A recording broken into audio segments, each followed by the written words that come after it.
Look, here's the truth. Coraline is ranked PG, but don't let that fool you. This isn't your usual Saturday morning cartoon or feel-good kids flick. It's a nightmare wrapped in an animation. Plain and simple. You've got an evil other mother whose main goal is to trap a kid forever by sewing buttons over her eyes. If that doesn't sound horrifying for kids, I don't know what does. Seriously, it's brutal. The animation style? Sure, it looks kid-friendly on the surface, but once Coraline steps through that door, things get dark real quick. The faces get twisted, the atmosphere darkens, and this movie doesn't shy away from making you uncomfortable. There's nothing cutesy about ghost kids or spider monsters trying to eat the main character's soul. So how did it get a PG rating? That's a legit question you gotta ask, because a lot of kids probably should not be watching this movie alone. Studios clearly walked a tightrope with this one. They pushed the movie as a kids movie, while in reality, it was packing in some pretty intense, borderline horror moments. And here's the kicker. There's weird adult stuff too. Yeah, there's a scene with nearly naked women in a way too skimpy outfit, which is bizarre for what's supposed to be family friendly. Then, they swapped out fart jokes for burping, just to keep that rating clean. It's like the movie makers were wearing a razor thin line, trying to keep the movie edgy, but not lose that kid movie label. That's pretty rare these days, and honestly, it makes you realize that the movie was made for older kids, or for families where parents are down with their kids handling some pretty creepier stuff. Plus, they added Wybie as a side character who helps Coraline out. He wasn't even in the original book, and some people say it messes with Coraline's story, because now there's a guy who swoops in to save her sometimes, which takes away from her own agency. Instead of being the sole hero, she now has a boy constantly saving her. It makes the story less about her smarts and more about teamwork or him coming through at the last second. Not bad, but it changes the vibe. Sometimes you want your character to do it solo.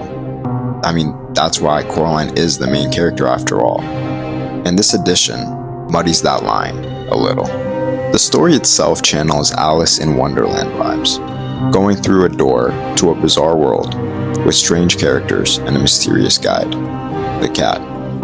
But while Alice is whimsical and light, Coraline is dark and twisted. The comparison is clear, but so is the difference. This is a dark fantasy, not kids' fun. The characters, the surreal world, even the dangers aren't there for laughs.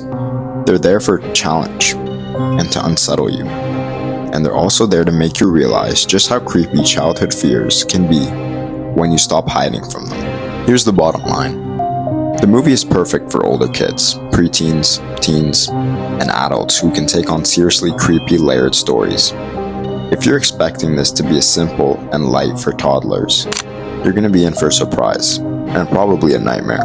Coraline is smart, scary, and doesn't handhold you. It expects you to figure some things out and face some real fears digitally dressed up in stop-motion puppets. It's a fairy tale for people who want something more mature but still animated.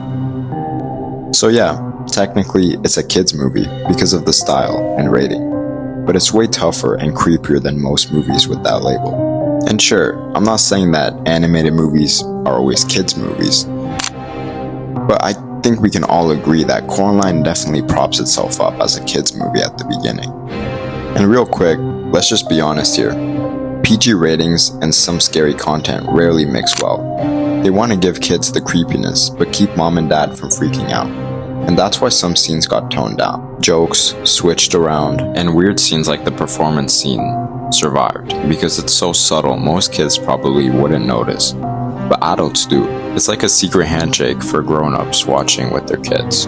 This dual approach makes the movie a cult favorite because it doesn't dumb down its audience, but it's also why it's a weird fit for little kids.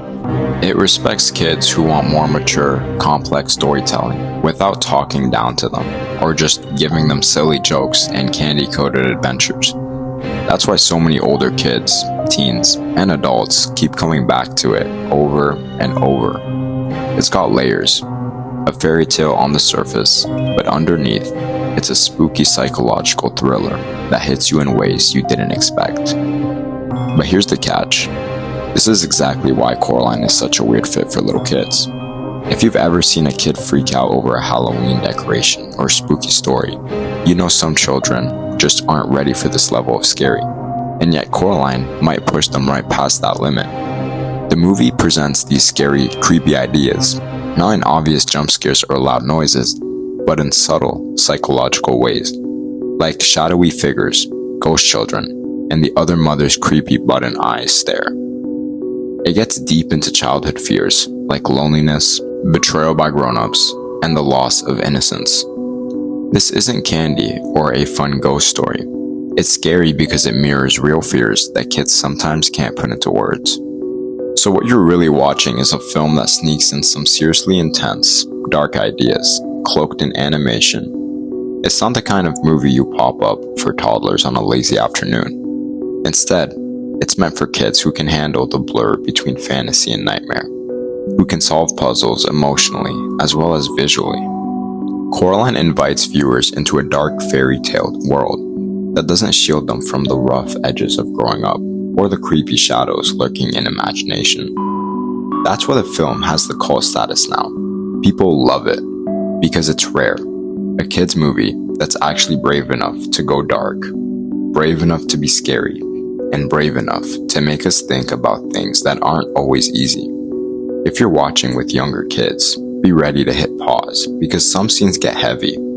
But for those mature enough, Coraline is a rare gem in animation, offering an eerie experience where the lines of childhood wander and nightmare blur. And that is what keeps it stuck in your head long after watching. Now here's where it gets interesting. Coraline was released in 2009, and back then it was kind of seen as a cool, dark animated movie that kids could watch with their parents. The ratings and reviews were good, but not explosive. It wasn't until years later, after streaming made it way easier to find and watch, that Coraline blew up into this massive cult favorite. A lot of people, probably including a lot of you watching this, discovered it well after it came out. Some in their teens or even adulthood. That's when people really start breaking it down, talking about its creepy vibe, the dark themes, the art style, and how it's not your average kids movie. Looking at YouTube views, fan theories popping up, merchandise, cosplay, and online forums, it's clear that Coraline quietly built a massive fan base that hangs on to it like a badge of honor. Kind of like a secret club that knows this movie is way deeper and darker than what the PG label says. Some have even started to read the book. So, while it wasn't an instant blockbuster hit, over time, Coraline has proven it has legs, and people keep loving it more for being bold and different. That slow burn success is what makes it a genuine cult classic today.